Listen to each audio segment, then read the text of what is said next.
आप जानते हैं कि तालिबान पूरी दुनिया में अपनी सरकार की मान्यता लेने के लिए, अपनी सरकार को हर जगह वेलकम करवाने के लिए तरह तरह के पैतरे अपना रहा है। लेकिन पूरी दुनिया ये भी जानती है कि अफगानिस्तान में खुद वहां के नागरिक सुरक्षित नहीं है, तो फिर किसी विदेशी की सुरक्षा की गारंटी तो बहुत दूर की बात हो गई ना। और इसीलिए दुनिया के तमाम देश अफगानिस्तान में फंसे हुए अपने नागरिकों को इस वक्त बचा रहे हैं, और इस काम में सबसे आगे है अमेरिका, जिसके हजारों नागरिक अभी भी वहां पर फंसे हुए हैं। काबुल के हामिद करजई इंटरनेशनल एयरपोर्ट पर लगातार रेस्क्यू ऑपरेशन चल रहा है, दिन रात लोगों को बचाने का काम चल रहा है। लेकिन असली जो मुसीबत है, अफगानी नागरिक जो वहां पर फंसे हुए हैं, जो बस निकलना चाहते हैं। काबुल एयरपोर्ट पर हजारों अफगानी नागरिक हैं जो इस उम्मीद में हैं कि कोई तो उन्हें इस नर्क से बाहर निकालेगा। काबुल एयरपोर्ट से हमारी ये वीडियो रिपोर्ट आज मास्टर स्ट्रोक की कवर स्टोरी है, जहां अफगानों का दर्द हमें महसूस करना चाहिए।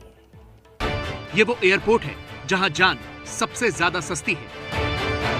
ये वो एयरपोर्ट है जहां कभी भी गोली चल सकती है। ये एयरपोर्ट दुनिया के सबसे बड़े मानव संकट का गढ़ है। काबुल एयरपोर्ट की कुछ तस्वीरें देखिए और अफगानों का दर्द महसूस कीजिए। अफगानिस्तान पर तालिबान का कब्जा हो चुका है, इसलिए तालिबान राज में कोई रहना नहीं चाहता। नतीजा यह है कि काबुल एयरपोर्ट पर हजारों की संख्या में अफगान नागरिक मौजूद हैं, जो बस यहां से निकलना चाहते हैं।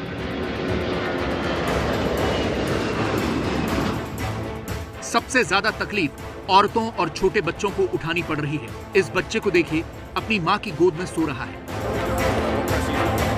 एयरपोर्ट पर मौजूद अफगानी बेबस है। रात का वक्त है, लेकिन उनकी आंखों से नींद कोसों दूर है। छोटे बच्चे और महिलाएं तो जहां जगह मिली वहीं सो गए, लेकिन ऐसे हालात में घर के मर्द कैसे सो सकते हैं? जब सब कुछ छोड़कर जाना पड़ रहा हो, जब ये नहीं पता हो कि आगे कहां जाएंगे, कैसे गुजारा होगा, तो नींद कैसे आएगी? काबुल एयरपोर्ट पर रात गुजारने के बाद अब जरा दिन की तस्वीरें देखिए। दिन की शुरुआत ऐसे होती है। ये लोग घंटों लाइन में लगे रहते हैं, अपने अपने कागज और पहचान हाथों में लिए हुए, परेशान, बेबस, बस इस आस में कि किसी तरह से एयरपोर्ट के अंदर एंट्री मिल जाए और दुनिया के किसी कोने में उन्हें शरण मिल जाए। लेकिन जीवन इतना आसान कहां है? एयरपोर्ट के एक तरफ अमेरिका, ब्रिटेन और नाटो देशों के सैनिक हैं, तो दूसरी तरफ तालिबान के लड़ाके। इन तस्वीरों में आप देख सकते हैं कि एयरपोर्ट के बाहर कंटेनर के ऊपर तालिबान के लड़ाके दिख रहे हैं, हाथों में गन लिए हुए। काबुल एयरपोर्ट का एक नया वीडियो देखिए। हजारों की संख्या में लोग दिख रहे हैं। पहली नजर में आपको ये कोई वीकली मार्केट लग सकता है, क्योंकि चारों तरफ सिर्फ भीड़ ही भीड़ है। लेकिन ये वो लोग हैं जो तालिबान के डर से अपना सब कुछ छोड़कर बस भाग जाना चाहते हैं। लेकिन इतना आसान है कहां? यहां कभी भी फायरिंग हो जाती है।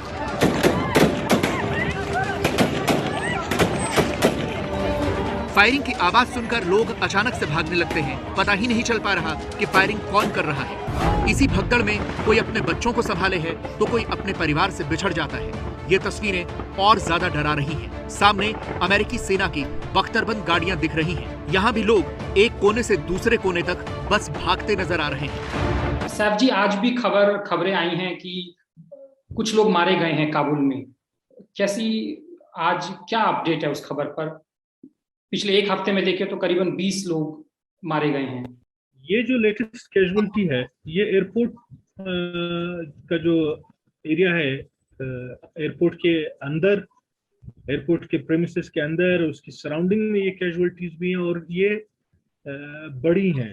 हमारी तो रिपोर्ट्स हैं कि एटलीस्ट 20 कैजुअलिटीज में 20 लोग करीब मरे हैं, जो स्टैम्पीड में मरे हैं, पुश एंड पुल हुआ है। काबुल का हामिद करजई इंटरनेशनल एयरपोर्ट अब भी अमेरिका के कब्जे में है। एयरपोर्ट का एयर ट्रैफिक कंट्रोल भी अमेरिका के ही नियंत्रण में है। अमेरिका के अलावा ब्रिटेन और तुर्की के सैनिक भी काबुल एयरपोर्ट से विदेशी नागरिकों की निकासी में मदद कर रहे हैं, मगर एयरपोर्ट के बाहर तालिबान का कब्जा है।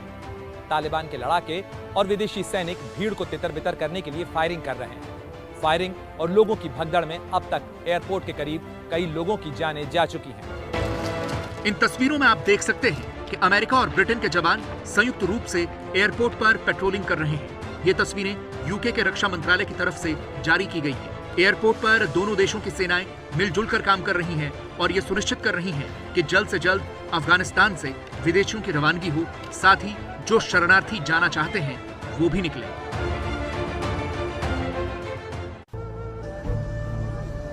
अमेरिका के साथ साथ लगातार तुर्की की सेनाएं भी राहत के काम में लगी हुई हैं। संकट की घड़ी में ऐसी तस्वीरें कुछ सुकून देती हैं। इसमें तुर्की की एक महिला सोल्जर है जो काबुल एयरपोर्ट पर तैनात है।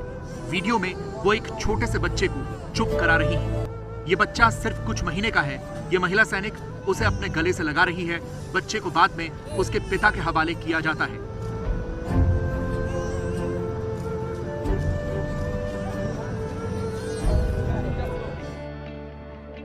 असल में एयरपोर्ट पर ये बच्चे अपने माता पिता के साथ कई दिनों से फंसे हुए हैं। ऐसे में ये सैनिक उन बच्चों को पहले रेस्क्यू कर रहे हैं, जैसा कि आप इस वीडियो में देख सकते हैं। हजारों लोगों की भीड़ है। यहाँ जो बच्चों का रेस्क्यू कर रहा है वो एक ब्रिटिश सैनिक है। बच्चे भूखे प्यासे हैं और नीचे हैं, इसलिए ये सैनिक इन बच्चों को दीवार की दूसरी तरफ से खींचकर अपनी तरफ ला रहे हैं और फिर उनका ध्यान रख रहे हैं। ये वीडियो भी आज आया है। इसमें एक अमेरिकी सैनिक छोटे छोटे बच्चों को अपनी बोतल से पानी पिला रहा है। तो संकट की इस घड़ी में ऐसी तस्वीरें भी दिख रही हैं। यहाँ पर ये समझना बहुत ज़रूरी है कि काबुल का हामिद करज़ई इंटरनेशनल एयरपोर्ट इस वक्त काम कैसे कर रहा है।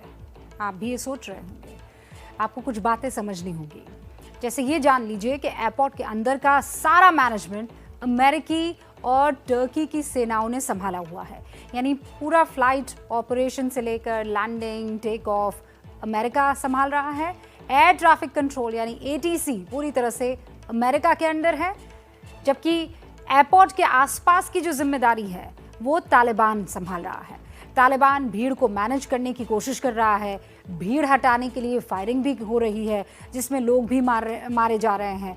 अब तक जो जानकारी मिली है उसके मुताबिक पिछले 7 दिनों में एयरपोर्ट के आसपास ही, एयरपोर्ट के आसपास के इलाके में 20 लोगों की मौत हो गई है। काबुल एयरपोर्ट के कुल 3 एंट्री पॉइंट्स हैं और हर पॉइंट पर हजारों लोग मौजूद हैं। तीनों एंट्री पॉइंट जो है वो पूरी तरह से इस वक्त चोक्ड है और इसीलिए सवाल उठ रहे हैं कि अगर 31 अगस्त तक अमेरिका अपने और सहयोगी देशों के नागरिकों का रेस्क्यू नहीं कर पाता है तो फिर क्या होगा। अफगानिस्तान ने अमेरिका को ये चेतावनी दे दी है कि 31 अगस्त से पहले अफगानिस्तान छोड़कर जाना ही होगा, नहीं तो अंजाम ठीक नहीं होगा। अमेरिका ने यह तय किया हुआ है कि वो अफगानिस्तान से 31 अगस्त तक पूरी तरह से चला जाएगा, यानी सिर्फ 8 दिनों के बाद अमेरिका का जाना तय है। लेकिन काबुल एयरपोर्ट पर जैसे हालात हैं उन्हें देखते हुए एक सवाल ये उठ रहा है कि 31 अगस्त तक सभी लोग नहीं निकाले गए तो क्या अमेरिका आगे भी रुकेगा। ये एक महत्वपूर्ण सवाल है क्योंकि इसी सवाल पर अब बहस हो रही है कि अगर अमेरिका अफगानिस्तान में और ज्यादा रुका तो क्या होगा, क्या ये तालिबान को मंजूर होगा। यही सवाल तालिबान के प्रवक्ता सुहेल शाहीन से एक इंटरव्यू में पूछा गया, जिसके जवाब में तालिबान ने अमेरिका को सीधी चेतावनी दे दी है।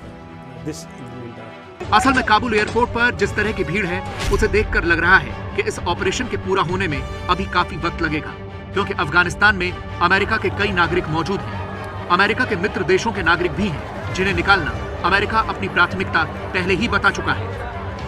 अमेरिका वहां युद्ध स्तर से अपना रेस्क्यू ऑपरेशन चला रहा है। सिर्फ वीकेंड के 30 घंटे में ही अमेरिका ने 11,000 लोगों को बचाया है। अमेरिका के 23 मिलिट्री एयरक्राफ्ट्स इस राहत कार्य में लगे हैं, जिनमें 14 C-17 भी शामिल हैं। अमेरिका अभी भी इस उम्मीद में है कि तालिबान से उसे सहयोग मिलेगा। लेकिन लगातार अमेरिका की अफगानिस्तान नीति पर सवाल उठ रहे हैं। चीन ने अमेरिका पर सीधा हमला बोला है और कहा है कि अमेरिका को अफगानिस्तान को ऐसे नहीं छोड़ना चाहिए। अमेरिका ने लगातार अफगानिस्तान के शांतिपूर्ण पुनर्निर्माण और स्थिरता को बनाए रखने का अपना संकल्प दोहराया है, लेकिन हमने लगातार ऐसी मीडिया रिपोर्ट्स देखी हैं जिनमें अमेरिका ने अनैतिक और गलत काम किए हैं। जाहिर तौर पर चीन अफगानिस्तान के बहाने अमेरिका को नीचा दिखाना चाहता है, लेकिन अमेरिका की बात भी जायज है कि वो कब तक अफगानिस्तान में रहता, उसे लगातार आर्थिक नुकसान हो रहा था।